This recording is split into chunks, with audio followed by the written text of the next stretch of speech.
पेश है प्रेमचंद की कहानी बड़े भाई साहब।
ये है मेरे बड़े भाई साहब। मेरे भाई साहब मुझसे 5 साल बड़े थे, लेकिन केवल 3 दर्जे आते। इन्होंने भी उसी उम्र में पढ़ना शुरू किया था जब मैंने शुरू किया, लेकिन तालीम जैसे महत्व के मामले में वो जल्दबाजी से काम करना बिल्कुल पसंद नहीं करते। 1 साल का काम 2 साल में करते थे, वो कभी कभी तो 3 साल लग जाते थे। जब बुनियाद ही पुख्ता ना हो तो मकान पायदार कैसे बने।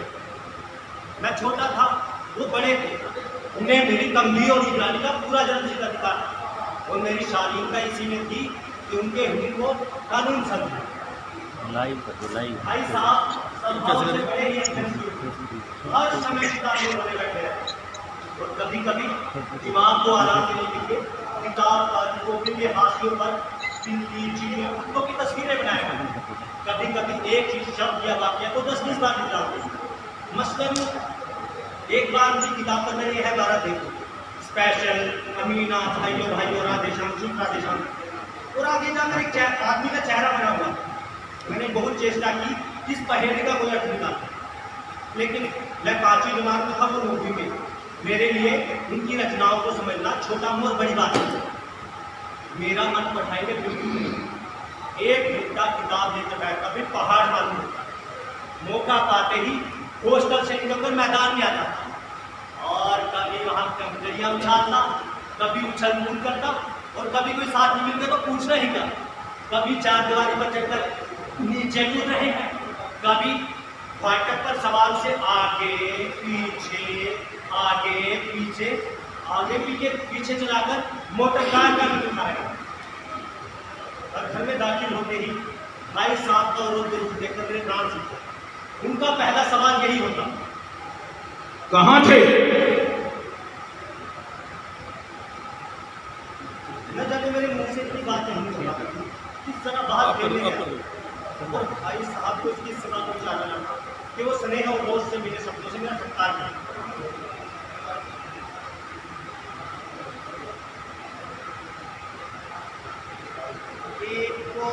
Apple, B for boy, C for cat, D for. इस तरह अंग्रेजी पढ़ोगे तो जिंदगी भर पढ़ते रहोगे, एक शब्द ना आएगा। अंग्रेजी पढ़ना कोई किसी के नहीं है कि जो चाहे पढ़ ले।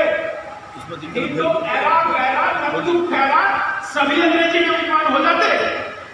यहाँ दिन रात आंखें फोड़नी पड़ती है, खून जलाना पड़ता है, तब कहीं जाकर के विद्या आती है। आती क्या है? कहने को आ जाती है। बड़े बड़े विद्वान भी शुद्ध अंग्रेजी नहीं लिख सकते, बोलना तो दूर रहा। और मैं कहता हूं तुम कितने ढूंढा, मुझे देखकर भी सबक नहीं लेते। अरे मैं कितनी मेहनत करता हूं, तुम अपनी आंखों से देखते हो। अगर नहीं देखते हो तुम्हारी आंखों का कसूर है, तुम्हारी बुद्धि का कसूर है। इतने मेरे तमाशे होते हैं। मुझे तुमने कभी खेलने जाते देखा? रोज हॉकी और क्रिकेट के मैच होते हैं, पास नहीं फटकता, हमेशा पढ़ता रहता हूं। उस पर भी एक दर्जे में 2-3 साल पढ़ा रहता हूं। तुम कैसे आशा करते हो कि यूं खेल कूद में वक्त गंवाकर पास हो जाओगे? इसी दर्जे में पढ़ सकते हो। अगर यही उम्र कमाई है तो बेहतर है घर चले जाओ। दादा की गाड़ी कमाई के ऊपर क्यों बर्बाद करते हो?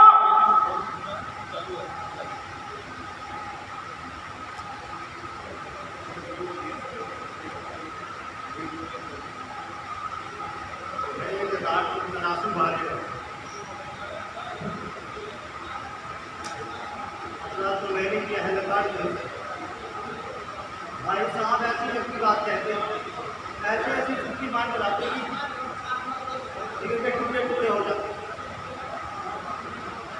जरा देख के लिए मैं सोचता कि क्यों ना घर चला जाए, जो काम मेरे बूते के बाहर उसमें हाथ डाल कर क्यों अपनी जिंदगी खराब करूँ।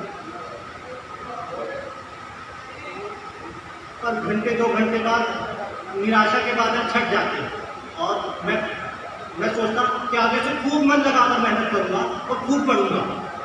झटपट एक टाइम टेबल बना डालूंगा, बिना कोई बुनियाद तैयार किए, बिना कोई स्कीम तैयार किए कोई काम कैसे किया जाए। झटपट एक टाइम टेबल बना डालता। टाइम टेबल में खेल कूद की मत बिल्कुल उठ जाती। सुबह 6 बजे उठकर हाथ मुंह धोकर पढ़ने बैठ जाता। 6 से 8 अंग्रेजी, 8 से 9 हिसाब, 9 से 3:30 स्कूल और स्कूल से आकर आधा घंटा आराम। 4 से 5 अंग्रेजी कंपोजिशन, 5 से 6 अनुवाद, 6 से 6:30 हॉस्टल के सामने टहलना। 8 बजे 2 बजे फिर पढ़ने बैठ जाना, फिर बीवी ट्यूशन विश्राम। मगर टाइम टेबल बना लेना एक बात और उस पर अमल करना दूसरी बात। पहले ही दिन उसकी अवहेलना शुरू हो जाती। वो मैदान की सुंदर हरियाली, वो हवा के हल्के हल्के झोंके मुझे अज्ञात और अनिवार्य रूप से की ओर खींच ले जाते। वहां मैं सब कुछ भूल जाता। वो जानलेवा टाइम टेबल, वो आंखें फोड़ पुस्तकें, वो भाई साहब, सबका भूल जाता। फिर मैं सोचता एक दिन संध्या का समय गुल्ली डंडे को फेंक कर ठीक भोजन के समय घर लौटा तो भाई साहब ने मानो तलवार खींची और मुझ पर टूट पड़े। कहां थे? देखता हूं इस साल पास हो गए और दर्जन में अव्वल आ गए तो दिमाग में गाँव नहीं लगते।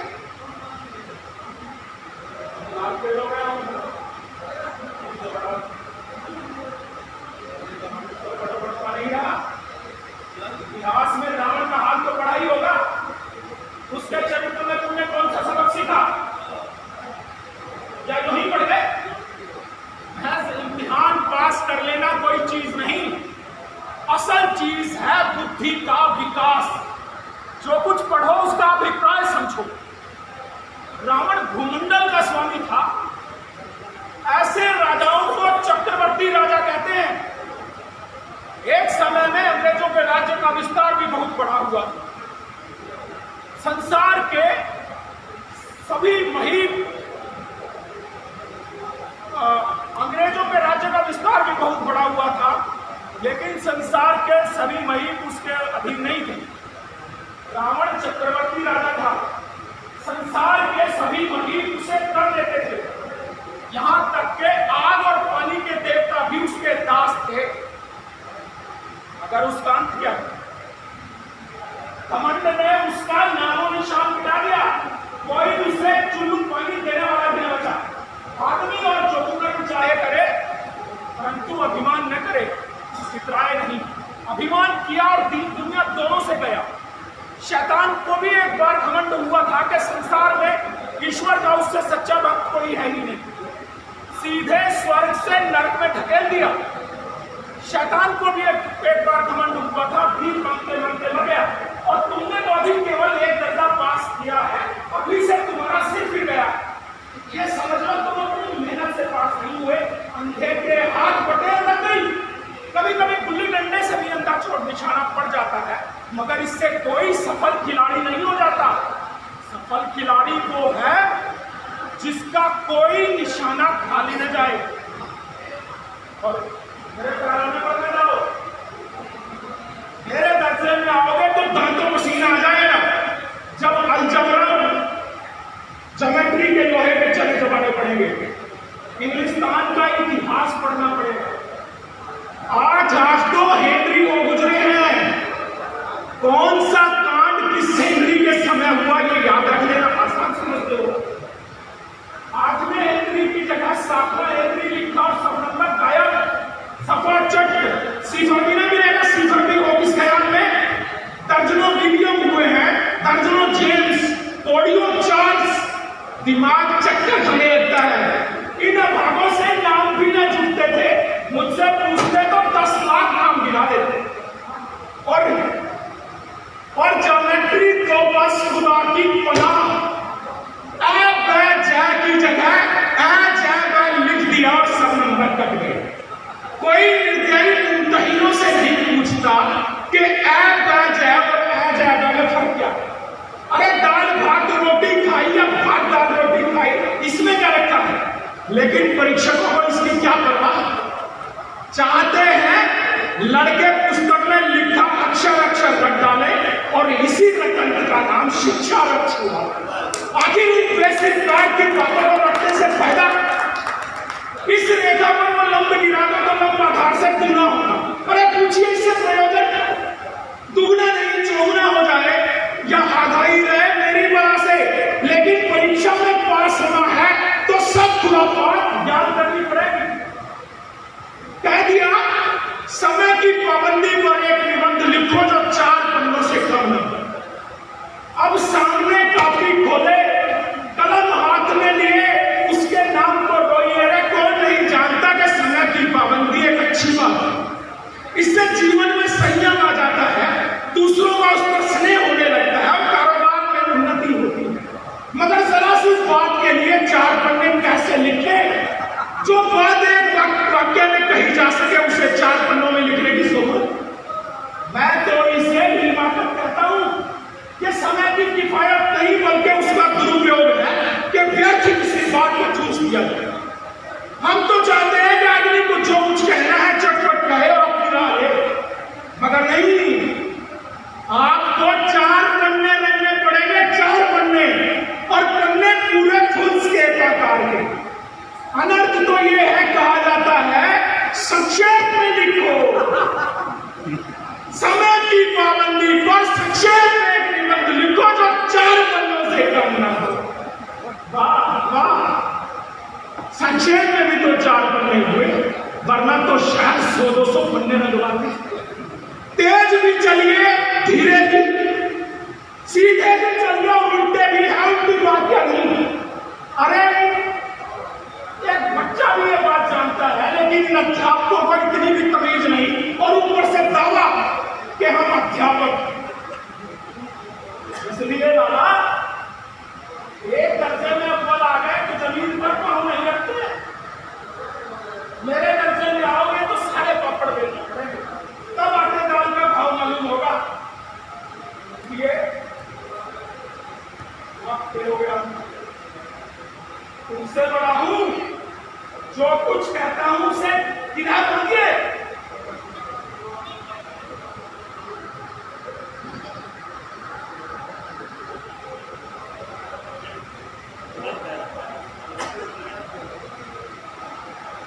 और पछताइएगा।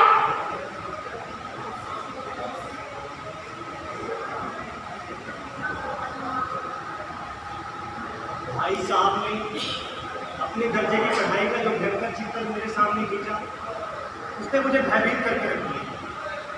कैसे स्कूल छोड़कर नहीं भागा, यही ताज्जुब है।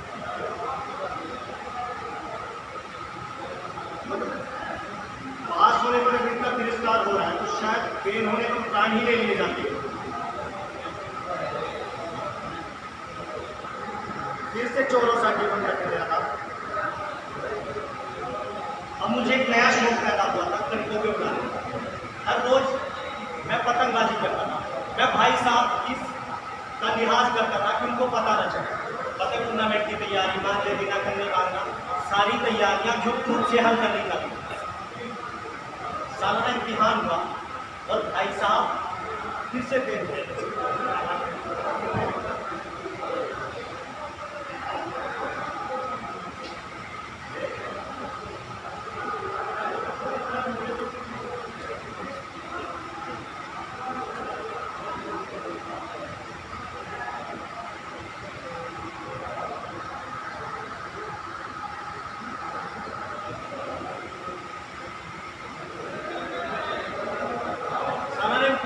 भाई साहब फिर से फेल हो गए।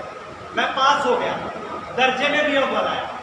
जी मैं तो आया तो भाई साहब को अड़या तो कहाँ गई आपकी बहुत तपस्या। मुझे देखिए मजे से खेलता कूदता गया हो, दर्जे में भी अव्वल आया हो। और मुंह से ये हेकड़ी जताने का साहस नहीं था, मगर मेरे हाव भाव से साफ जाहिर होता था भाई साहब का वो आनंद मुझपर नहीं था और आज़ादी से खेल कूद में शरीक होने लगा। अब मुझे एक नया शौक पैदा हो गया, पतंग का। हर रोज पतंगबाजी, पतंग टूर्नामेंट की तैयारी, मान ये लेना करने वाला, बाकी सब समस्याएं मुक्त रूप से हल कर ली जाती। मैं भाई साहब को ये जाहिर नहीं होने देना चाहता था, उनका सम्मान मेरी नजरों में कम हो गया। और भाई साहब की सहन बुद्धि बड़ी ही तेज है, वो पहचान मिली। एक दिन मैं कनकौवा लूट पे बेतहासा बाजार में दौड़ा जा रहा, सहसा भाई साहब से मेरी मुठभेड़ हो गई, जो शायद उसी समय बाजार से लौट रहे।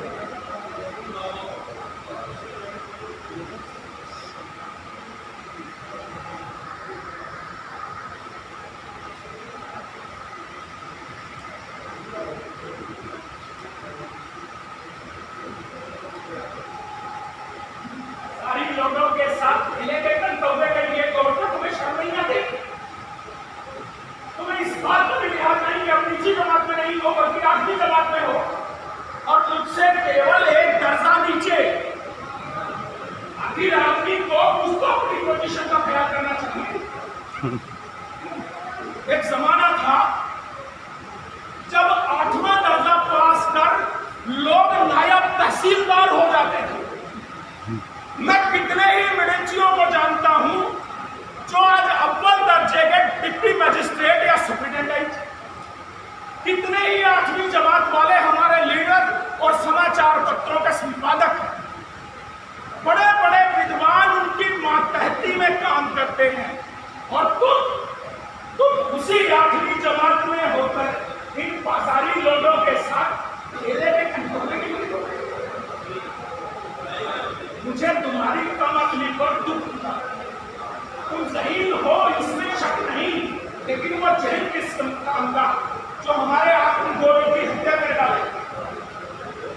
तुम अपने दिल में समझते होगे कि मैं भाई साहब से मैं देर कर जाना चाहिए, इसलिए मुझे कुछ करने का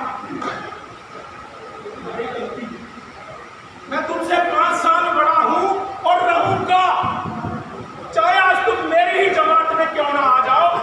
और परीक्षकों का यही हाल रहा तो निसंदेह अगले साल तुम मेरे समकक्ष आ जाओ और 1 साल बाद शायद तुम मुझसे आगे भी निकल जाओ। लेकिन मुझमें और तुमने जो 5 साल का अंतर है उसे तुम तो क्या खुदा भी नहीं मिटा सकता। मैं तुमसे 5 साल बड़ा हूं और रहूंगा। समझ किताबें पढ़ने से नहीं आती, दुनिया देखने से आती। हमारी अम्मा ने कोई दर्जा पास नहीं किया और दादा भी 5वीं 6वीं जमात के आगे नहीं गए, लेकिन उन्हें हमें समझाने और सुधारने का हक हमेशा, इसलिए नहीं कि वो हमारा जन्मदाता है, बल्कि इसलिए कि उन्हें दुनिया और जिंदगी का हक तुमसे ज्यादा हो।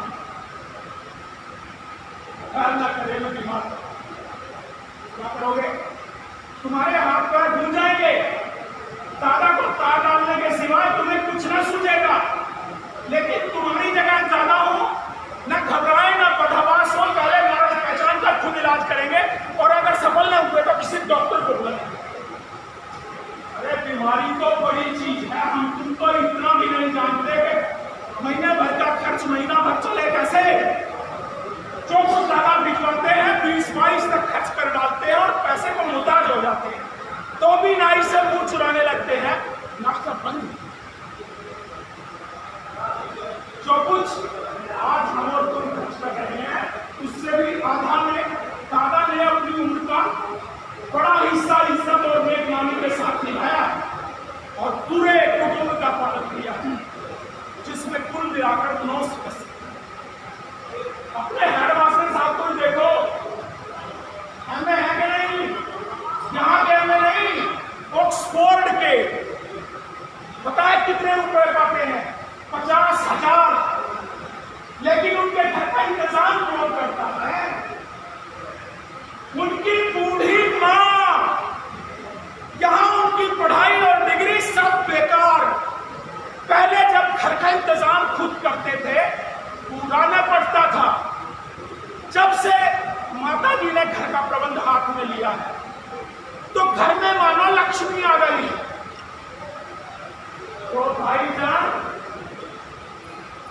ये कुरूर दिल से निकाल डालो कि मेरे समीप को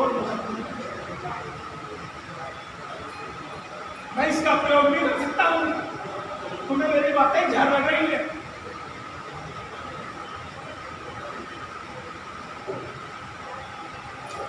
भाई साहब की सुनई युक्ति के सामने मैं नतमस्तक हो गया। मुझे सचमुच अपनी लघुता का एहसास हुआ। मैंने सजल भाव से कहा, आप जो कुछ फरमा रहे हैं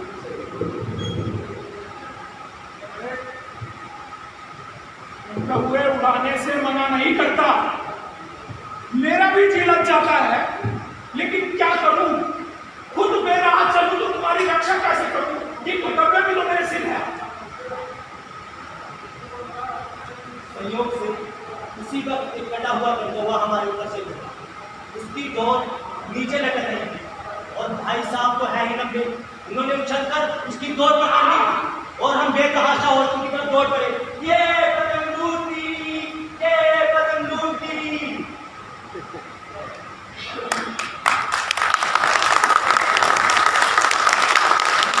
नाटक में, कहानी में, ना कहानी के नाट्य मंचन में बहुत बातें कही हैं। शायद वो बातें जो कही गई हैं वो दूसरे किसी फॉर्म में किसी और माध्यम से बात कहा जाना संभव नहीं है। बच्चे की जो भावनाएं हैं, बच्चा जिस तरह से सोच रहा है, जिस तरह से वो हमारे स्कूल को, हमारी कक्षा कक्ष को, हमारी पाठ्य पुस्तकों को, बैग्स को, संबंधों को जिस तरह से वो देख रहा है, उस समझ को आत्मसात किए बिना, वो समझे बिना, बच्चे के भाव जगत को, जो उसका जो संसार है, उसको समझे बिना हम शिक्षा की कोई परिकल्पना नहीं कर सकते, कोई हम उसके स्वरूप को तय नहीं कर सकते। इस कहानी के अंदर जो ये जगत है, मनोजगत है बच्चे का, उसको खोलने की, उसको विश्लेषित करने की प्रेमचंद ने किस समय 36 में तो उनका देहांत हो गया था, उससे पहले वो लिख रहे थे। आज चुनौतियां हमारे सामने, शिक्षा की चुनौतियां, वो अलग रूप में है और उसका विश्लेषण आज के समय के अनुसार होना चाहिए। इसको मद्देनजर रख करके हम उस तक पहुंच सकते हैं। खैर, हमारे सामने बहुत सारी लिमिटेशन थी, आप देख रहे हैं कि मतलब माइक और सब, हम जैसा भी खेल पाए। हमारे साथी गुरनाम, मैं अपने साथियों को मंच पे आमंत्रित करना चाहता हूँ। एक बार के लिए वो साथी जो जिनका सहयोग रहा, हम मंच पे तो हम रहे, लेकिन इसके अलावा बहुत सारे साथी हमारा उत्साह और जब हम तैयारी कर रहे थे, मैं महेंद्र जी को, राजकुमार जी को मंच पे एक बार के लिए आमंत्रित करना चाहता हूँ। हमारे साथी इन्होंने मतलब यूं लगा लो कि ये ना होते तो हम शायद इस तरीके की हिम्मत ना कर पाते। जर्नैल सिंह सानवान जी ने एक बार मंच पे आ जाए, हमारा उत्साहवर्धन किया। इन्होंने कहा कि ये चीज जानी चाहिए। बलराज जी हमारे साथी, आगे सर, ये नहीं हूँ आपके पास